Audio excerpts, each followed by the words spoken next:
Presidential hopefuls may be entering uncharted territory in 2016. For the first time, the millennial electorate in the U.S. is expected to surpass boomers this year, leaving candidates to find a way to appeal to seeming opposites. Which candidates will keep with the times without losing their boomer support? Here to weigh in is Katherine Timpf, National Review reporter and Fox News contributor, James Freeman of the Wall Street Journal, and Guy Benson, townhall.com political editor and Fox News contributor. Thanks to all three of you for joining us.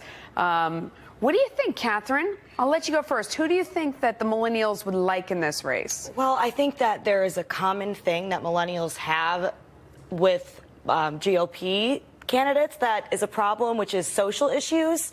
We don't really care about gay marriage and that kind of stuff. And even though it's legal, they're still talking about it, being like, just so you know, remember that I don't like gay marriage. And that's something that, you know, I get that you have to appeal to boomers, but now that it's already legal, maybe we can stop talking about it. Also, marijuana, a lot of us don't really care who's smoking weed. I don't care who's smoking weed. And they're still kind of trying to perpetuate that. You're going to vote for president based on these things. Is this what you're saying? I'm talking about millennials in general. As opposed to like big financial issues. I don't think social issues are changing no matter what. So I vote based on the economy. Okay. But overall, most people don't understand how the economy works or bother to look into that, but they know how they feel about social things. James Freeman, I mean, one of the things is that millennials don't necessarily show up to vote as much. I mean, there's a big idea about, you know, we need them to come and join us, saying, I think it was in the last election, it was like 41% actually turned out to vote. In the general population, it's about 54%.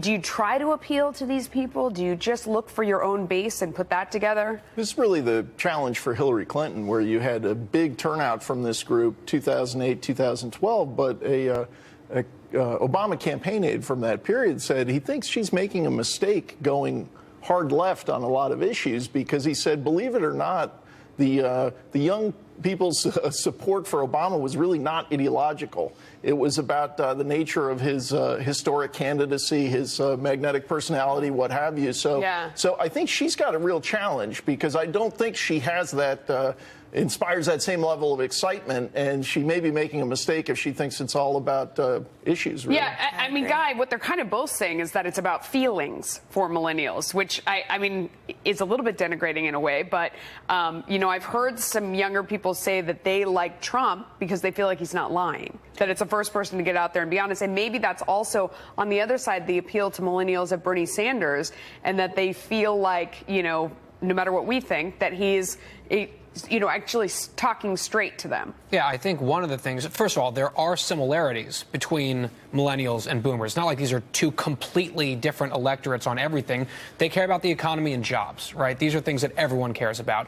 But to your point, I think millennials in particular are looking for authenticity. And I think that's one of the biggest liabilities Hillary Clinton has, because, you know, say what you will, as you just pointed out about Bernie Sanders, he says what he believes, so does Trump. I think there are a number of Republicans who do well on this in this area. Hillary Clinton has struggled to connect as an authentic person. And I think that is an Achilles heel potentially among millennials. But don't you think he's wrong? He says they care about the economy and jobs. You said that they're not. You may be focused on that, but in general, they're not. I don't think they care enough about the economy and jobs. I mean, for me, that's like the one thing you vote on. I think that they care. I think that they care, but they don't really understand how markets work, because they don't really look into it that much. Yeah. They also, in terms of the economy, will say, wait, Republicans, they want to take away health care, and they want people to starve to death in the streets, and that's actually a narrative that they've been able to push. And everybody says it's nice for people to have things, so that's easier to understand than rather to look into how it might not work out. This is very depressing. I mean, we're really underestimating these people. I don't want to take responsibility for what this panel has said at all, by the way. Go ahead, James. I want to speak up for the youngsters. Please. If they maybe did vote on feelings in 08 especially, and also 2012, there's a sense that they're moving toward mature decisions about life, work, family. For example, people thought this generation is totally different. Millennials are not going to be getting married before they have kids. You see that changing now. Okay, we got to go. Thanks, guys. David. Did James just say youngsters? James, you're not a millennial. Relatively, yes. Wild things. I love this tease. The zookeeper love triangle over a llama goes to court. You don't want to miss this. You make my heart